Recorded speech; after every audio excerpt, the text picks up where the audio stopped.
In the movie The Secret, I quoted Dr. Wernher von Braun, who is considered by many as the father of the space program. He said, the natural laws of this universe are so precise that we don't have any difficulty building a spaceship, sending people to the moon, and we can time the landing with the precision of a fraction of a second. He also said these laws must have been set by someone. And you know, it's strange. It's not that long ago when science and religion were really considered antagonistic. That's not so today. It's looked at it now, one studying the cause and the other studying the effect. And von Braun said, after studying the spectacular mysteries of the cosmos for many years, he had arrived at the firm conviction that there is a God. I see the laws as God's modus operandi. It's how everything happens. The Secret was based on the concept of the law of attraction. And because the movie went viral, it was all over the world, everyone everywhere was talking about the law of attraction. People writing books on it that don't really understand it, people speaking on it that many of them advertise their ignorance when they talk about it. I'm of the conclusion that attraction is not really understood in any depth by most people. Now, I've studied this every day for 50-some years. And I can assure you, attraction is a law, but it's a secondary law. The primary law is the law of vibration. The law of vibration is one of the basic laws of the universe. It decrees that everything moves, nothing rests. We literally live in an ocean of motion. Do you know that everything is an expression of the same thing? The leaves, the tree, the cement, the body, the clothes.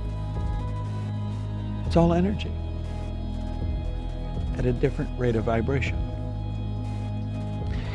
You see, your body is a molecular structure in a very high speed of vibration. Your brain is an electronic switching station. Your brain does not think, but you think with your brain. There's a difference. As you activate brain cells, you set up a vibration in your body.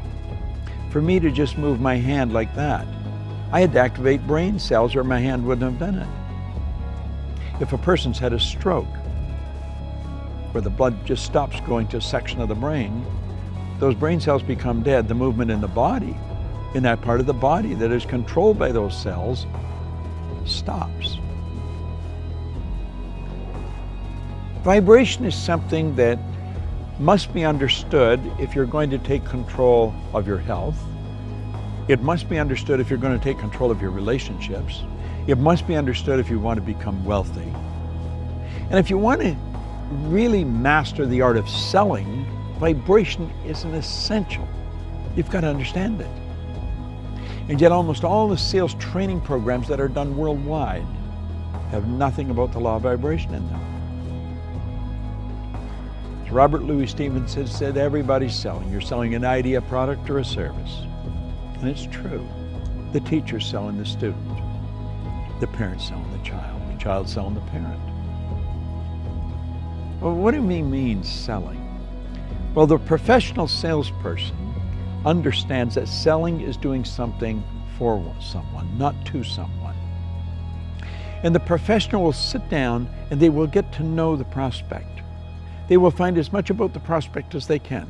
They will have permission to ask the prospect questions. They will gather a lot of information and they find out where the prospect wants to go, what they want to accomplish. They mentally get on the prospect's frequency and help the prospect go to where they want to go. My old mentor called that empathy-ego balance, where you're able to get into the other person's mind and see the world from where they see it. Get on their frequency, get in their vibration. The vibration you're in is going to dictate what you attract into your life. And if you're troubled, you're worried, you're going to attract a lot of bad energy. That's why the great sufferer in the Bible said, "Lo, the thing I fear has come to visit upon me." Well, fear is a very negative vibration. It's a very negative emotion. It's caused by doubt and worry, and doubt and worry is really caused by ignorance. Let's why Solomon said, in all you're getting, get understanding.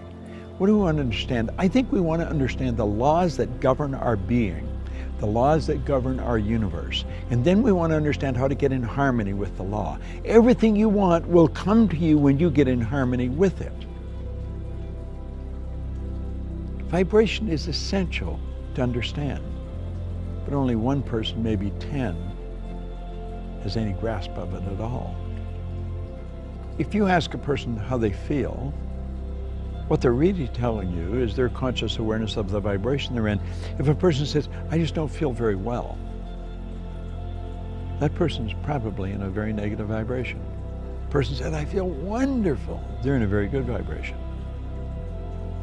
If you're in a really good vibration and you're with a person that's very negative, you will not feel comfortable in their presence. Feeling, conscious awareness, vibration. You don't feel comfortable in their energy and you want to get away from them. Now, if you were negative and they're negative, you're going to come together. Misery loves company. See, these old sayings are all based on laws. It's hard to believe that two miserable people would be comfortable together, but if you understand they're both on the same frequency, they're both listening to the same music. You'll often hear a person that went for a walk in the woods. They said it was so pleasant. Why? The vibration of nature is perfect. That's why a walk in the woods leaves you feeling so good.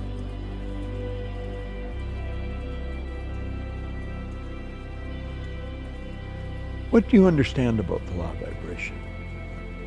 That's a good question to ask yourself. I'm going to give you a small exercise. The next time you're around a person that's complaining about anything, or that obviously it doesn't feel very well, start changing the subject. Start talking to them, about something good about them.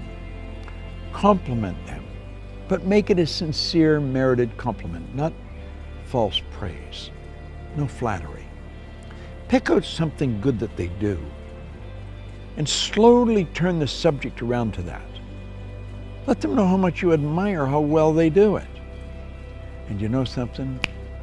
Like that, their energy will change. You have caused them to change their vibration.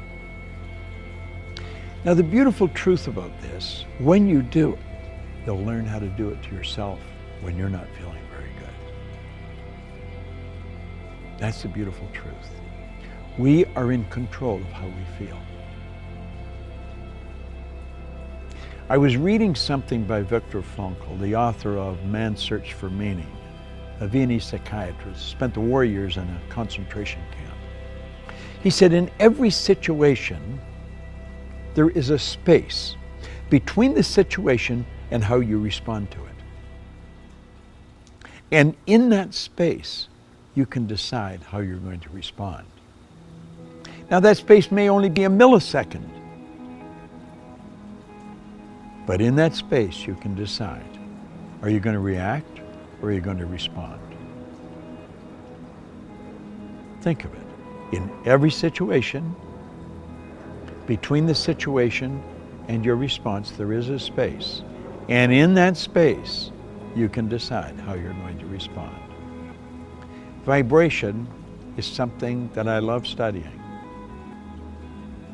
When you're in a restaurant or in a store or any place where the energy is really good,